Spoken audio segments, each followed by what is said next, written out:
लोगों को आज के इस नए फैक्ट्स वीडियो में। तो दोस्तों, आज हम बात करेंगे कि हमारे देश भारत का जन्म भौगोलिक रूप से कैसे हुआ।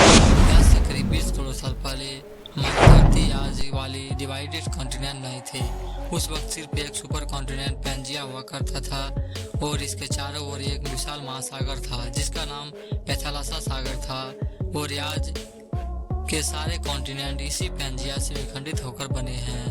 ये थ्योरी देने वाले वैज्ञानिक अल्फ्रेड वेगनर थे और उसका मानना यह भी था कि उसी वक्त धरती पर रेंगने वाले जीव का विकास हुआ। दोस्तों, पृथ्वी के गर्भ में लगातार प्लेट्स खिसकती रहती है जिसके चलते धरती पर बदलाव होते रहते हैं, लेकिन ये बदलाव लाखों या करोड़ों साल बाद दिखाई देते हैं। और इन्हीं बदलाव के कारण आज के दिखने वाले कॉन्टिनेंट का जन्म हुआ और इसके चलते हमारे भारत देश का भी जन्म हुआ। अल्फ्रेड के थ्योरी के अनुसार पृथ्वी के प्लेट सरकने से पैंजिया कॉन्टिनेंट का दो भागों में विखंडन हो गया, जिसके उत्तरी हिस्से में लॉरेंसिया और दक्षिणी हिस्से में गोंडवाना लैंड कहा जाता है। और इसके डिवाइडेड होने से महासागर में जो पानी भरा और जो खाड़ी का निर्माण हुआ उसे वैज्ञानिकों ने 33 सागर नाम दिया। पैंजिया से अलग हुई उत्तरी महाद्वीप में लॉरेंसिया में से आज एशिया, यूरोप और उत्तरी अमेरिका जैसे कॉन्टिनेंट बने हैं, जबकि गोंडवाना लैंड में से दक्षिण अमेरिका, अफ्रीका, ऑस्ट्रेलिया और अंटार्कटिका जैसे कॉन्टिनेंट बने। हमारे देश भारत भौगोलिक रूप से भले ही एशिया का भाग हो, लेकिन भारत का भूमि भाग उस वक्त वास्तव में गोंडवाना लैंड महाद्वीप का हिस्सा था और आज का अफ्रीका और भारत एक ही प्लेट पर टिके थे।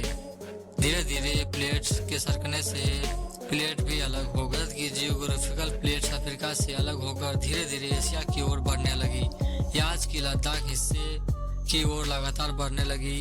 एक समय लद्दाख वाला हिस्से एशिया वाले हिस्से से टकराव हुआ। दोस्तों, भूगर्भ में दो प्लेट्स का टकराव होता है तो भारी प्लेट नीचे की ओर सरक जाती है और हल्की प्लेट ऊपर की ओर उड़ जाती है। उस वक्त भी ऐसा ही हुआ और आज के हिमालय का निर्माण हुआ, मैं नहीं हुआ। ऐसा होने में करोड़ों साल लग गए और आज के भौगोलिक स्थान का निर्माण हुआ। दोस्तों, भारत के सिर्फ एक ही टेक्टोनिक प्लेट्स पे टिका है और ये लगातार भारत की ओर दब रही है और हिमालय दिन ब दिन ऊपर उठ रहा है। इसके साथ साथ हिमालय के सारे पर्वतों और माउंट एवरेस्ट की हाइट भी साल दर साल बढ़ रही है। दोस्तों, इस थ्योरी को सिद्ध करने के लिए अल्फ्रेड ने यह भी कहा कि आज के दिखने वाले सारे कॉन्टिनेंट एक दूसरे में फिट होते हैं और आज अगर इन सब कॉन्टिनेंट को एक साथ किया जाए तो फिर पैंजिया का निर्माण किया जा सकता है। चलिए, ये तो एक संयोग भी हो सकता है, लेकिन अल्फ्रेड ने अलग अलग विस्तार में जाकर के उस महाखंडों की जब सृष्टि और अवशेषों का अवलोकन किया तो ये मालूम हुआ कि अवशेष अलग अलग खंडों में एक ही समान थे। इसके साथ साथ अल्फ्रेड ने अपने थ्योरी को सिद्ध करने के लिए कई सारे उदाहरण दिए। दोस्तों, प्लेट्स के टकराव से भूकंप और ज्वालामुखी का खतरा रहता है। वैसे भारत में तो कोई खास सक्रिय ज्वालामुखी नहीं है, लेकिन हमारे इस एक प्लेट के सरकने से कभी कभी भूकंप के झटके महसूस होते हैं। तो दोस्तों, आज के लिए बस इतना ही।